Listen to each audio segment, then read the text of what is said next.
The live TV, सच सबसे आगे। नमस्कार, द लाइव टीवी आप देख रहे हैं। आपके साथ मैं हूं आदित्य कुमार। इजराइल हिमाकत करने की कोशिश कर रहा है। वो बड़ी बड़ी बातें जरूर करता है कि हमास को परास्त करने के लिए हम कुछ भी कर देंगे, हमास की सुरंगों में हम समुद्र का पानी भर देंगे जिससे उसकी ताकत खत्म हो जाएगी, लेकिन ऐसा होता संभव नहीं दिखाई दे रहा है। अब देखिए, एक पोस्ट हम आपको दिखा रहे हैं। कहा जा रहा है कि इजराइल गाजा के अंदर हमास के सुरंगों को सी वाटर यानी समुद्र के पानी से भर देगा। फिलिस्तीन रेसिडेंट्स की मुख्य ताकत चली जाएगी। नेतन्याहू ये भी कर ले। अव्वल तो सुरंग का ही सही आइडिया आईडीएफ को नहीं है। मतलब जो बात इजराइल के प्रधानमंत्री बेंजामिन नेतन्याहू कर रहे हैं कि हम सुरंग में पानी भर देंगे, समुद्री पानी भर देंगे, सुरंग तबाह कर देंगे जिससे इजराइल की जो है जीत हो जाएगी, हमास की ताकत कमज़ोर हो जाएगी, फ़िलिस्तीनियों की ताकत कमज़ोर हो जाएगी, ये बात ज़रूर कह रहे हैं। लेकिन अंदेशा जानते हैं आप क्या है? सबसे बड़ी बात तो यही है कि आईटीएफ को सुरंगों के बारे में पता ही नहीं है। और दूसरी जो सबसे बड़ी बात है वो ये है कि दूसरा 500 किलोमीटर की सुरंगें एक दूसरे से जुड़ी नहीं है। ज़्यादातर की अपनी एंट्री एग्जिट अलग अलग है। अगर कुछ में पानी भर भी जाए तो उससे बाकी प्रभावित ही नहीं होंगी, यानी एक दूसरे से जुड़ी नहीं हुई है कि अगर एक तरफ से पानी भरना शुरू किया जाए एक सुरंग में तो दूसरी सुरंग को जाकर नुकसान पहुंचा देगी, ऐसा भी नहीं है। यानी ये बड़ी मुसीबत भी इजराइल के लिए है। इजराइल बड़े बड़े दावे भले ही कर दे कि हम तो सुरंग में पानी भर देंगे, हम जो है पूरी तरीके से हमास को पकड़ लेंगे, हमास पर कंट्रोल अपना जमा लेंगे, ये कर लेंगे, वो कर लेंगे, ऐसा होता हुआ भी नहीं दिखाई दे रहा है। तो आप समझ सकते हैं कि बस केवल मतलब एक माहौल तैयार करने की कोशिश इजराइल के द्वारा जरूर की जा रही कि हम तो सुरंग पर हमला कर देंगे, सुरंग पर अटैक कर देंगे और उसके बाद चीज़ें हमारे फेवर में आ जाएंगी, लेकिन ऐसा होता संभव दिखाई नहीं दे रहा है। और जिस तरीके से हमने आपको ये एक्सपर्ट पोस्ट दिखाया, ये मिश्रा अमरीश की तरफ से ये पोस्ट किया गया है। उन्होंने सीधे तौर पर यही चीज़ें लिखी है। कहा जा रहा है कि इजराइल गाजा के अंदर हमास के सुरंगों को समुद्र के पानी से भर देगा। फिलिस्तीनी रेसिडेंट्स की मुख्य ताकत चली जाएगी, यानी फिलिस्तीनी रेसिडेंट्स जो वहाँ रहते हैं उनकी मुख्य ताकत समाप्त हो जाएगी। वो जो हमास की जो सुरंग बना रखी उन सुरंगों के माध्यम से जो लगातार टैंकों को तबाह कर रहा है, आईडीएफ के जवानों को तबाह कर रहा है, उनको निशाना बना रहा है, वो सब कुछ बंद हो जाएगा। एक बड़ी सफलता इजराइल के हाथों लग जाएगी अगर हम पानी भर देंगे, क्योंकि आपने देखा होगा आमतौर पर सांप को निकालने के लिए, कोई भी ऐसा जंतु जो बिल में रहता है उसको निकालने के लिए उस बिल में पानी भरने की प्रक्रिया अपनाई जाती है। ऐसा सोचकर इजराइल आगे बढ़ने की कोशिश कर रहा था, लेकिन इजराइल को शायद ये अंदाज़ा नहीं है कि यहाँ पर इतने ऐसी जगह बनी हुई है जहाँ पर एक तरफ पानी भरने से ऐसा नहीं है कि दूसरी तरफ भी पानी भर जाएगा। ये बात बताने की कोशिश मिश्रा अमरीश ने ज़रूर इसमें की है। उन्होंने कहा कि नेतन्याहू कुछ भी कर लें, अगर ये भी कर लेंगे, अव्वल तो सुरंग का सही आइडिया जो है आईडीएफ को है ही नहीं है कि सुरंग कौन सी है, किस सुरंग में हमास के लड़ाके हैं, कौन सी सुरंग उनको नुकसान पहुंचा रही, इस बात का आइडिया तक आईडीएफ को नहीं है। आईडीएफ और इजराइल ने युद्ध विराम इसीलिए किया था कि इन समय जो जितना युद्ध विराम में समय होगा उस समय में हम हमास के मतलब जो भी उनके सुरंग है उनका पता लगा लेंगे और पता लगाने के बाद उसी तरीके से अटैकिंग मोड में आएंगे।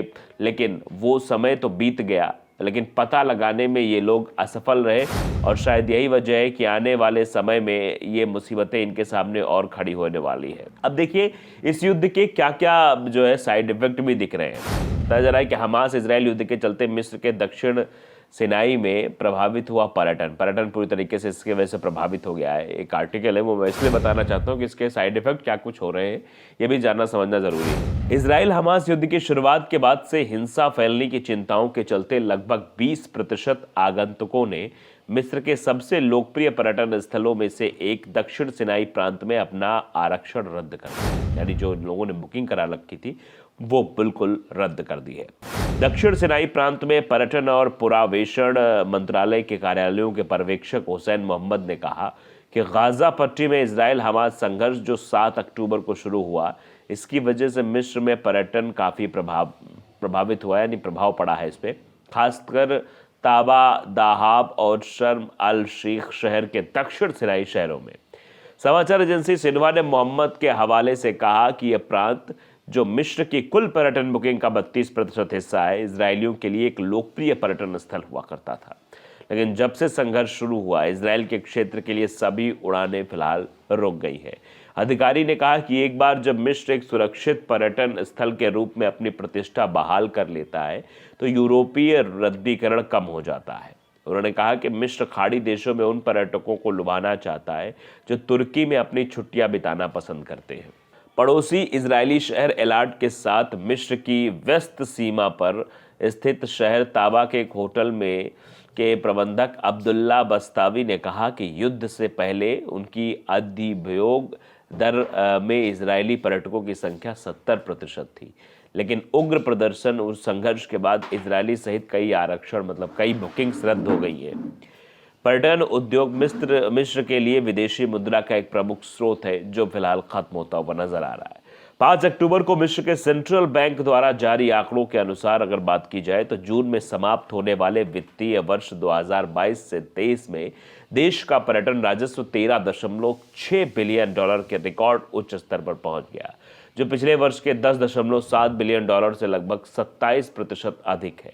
मिस्र के पर्यटन और पुरावशेष मंत्री अहमद इस्सा ने कहा कि अक्टूबर के अंत में मिस्र ने कुछ पर्यटन स्थलों के लिए प्रोत्साहन के 4 महीने के पैकेज की भी पेशकश की, जिसमें शर्म अल शेख में उतरने वाली प्रति उड़ान $5,000 भी शामिल थे, लेकिन इससे भी कोई फर्क पड़ता हुआ नहीं दिखाई दिया है। अब कहा जा रहा है कि हो सकता है कि युद्ध समाप्त भी हो सकता है, इसकी भी चर्चाएं चल रही हैं। अमेरिका और फिलिस्तीन के राष्ट्रपति महमूद अब्बास चर्चा से इसका समाधान भी निकालेंगे, ऐसी बातें भी कही जा रही है। अब कैसे इसका समाधान निकलेगा, ये अपने आप में सोचने समझने वाली जरूर बात है।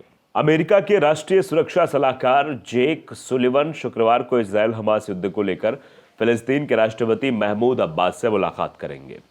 सुलिवन ने गुरुवार को कहा कि वेस्ट बैंक और गाजा पट्टी के शासन को फिलिस्तीनी अथॉरिटी के तहत जोड़ने की ज़रूरत है। अमेरिकी अधिकारी ने जेक सुलिवन ने कहा कि फिलिस्तीन की सरकार आखिर में गाजा में महत्वपूर्ण भूमिका भी निभाएगी। अमेरिका के राष्ट्रीय सुरक्षा सलाहकार जो है युद्ध को लेकर फिलिस्तीन के राष्ट्रपति महमूद अब्बास से मुलाकात करेंगे। सुलिवन ने कहा कि अमेरिका द्वारा ट्रेन किए गए फिलिस्तीनी सुरक्षा बलों ने अक्टूबर के बाद से वेस्ट बैंक में हमास द्वारा भड़काई गई हिंसा को रोकने में बेहतर प्रदर्शन किया है। राष्ट्रपति जो बाइडेन दोनों देशों के समाधान के लिए दृढ़ता से खड़े हुए हैं, लेकिन जब तक हमास का पूरी तरीके से खात्मा नहीं हो जाता, तब तक हम हमास गाजा में ताकतवर बना रहेगा। यहाँ भी ये बात कही जा रही है। अमेरिकी अधिकारी ने कहा कि फिलिस्तीन की सरकार आखिर में गाजा में महत्वपूर्ण भूमिका निभाएगी। ये कुछ ऐसा है जिसके बारे में हम फिलिस्तीन के साथ बात कर रहे हैं। उन्होंने कहा कि अमेरिका यह सुनिश्चित करने के लिए काम कर रहा है कि किसी भी संभावित खतरे के लिए तैयार है।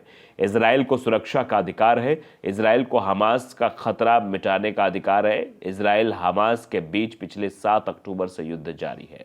जेक सुलिवन ने कहा कि हमारा मकसद इजराइल और फिलिस्तीन के बीच स्थायी शांति बनाना है। यहां भी अमेरिका अपना प्रॉफिट देखने की बात साफ तौर पर कह रहा है। सुलिवन ने कहा कि उन्होंने प्रधानमंत्री बेंजामिन नेतन्याहू से इजराइल द्वारा गाजा में तीव्र सैन्य अभियानों को कम करने के बारे में भी बात की है। हम चाहते युद्ध जितनी जल्दी हो सके खत्म हो जाए। वाशिंगटन युद्ध को खत्म करने की शर्तें नहीं बता सकता है। तो आप समझ सकते हैं, शर्त भी नहीं बना सकता है, चीज़ें भी नहीं बता सकता है। तो इसका अंदाज़ा ये है कि अमेरिका अपने आप को बस अपनी फीट थपथपाने के लिए सब कुछ करता हुआ जरूर दिखाई दे रहा है। द लाइव टीवी को अगर आपने सब्सक्राइब नहीं किया जरूर करें, बेल आइकन दबाइए ताकि सच खबर आप तक पहुंचती रहे। नमस्कार। द लाइव टीवी, सच सबसे आगे।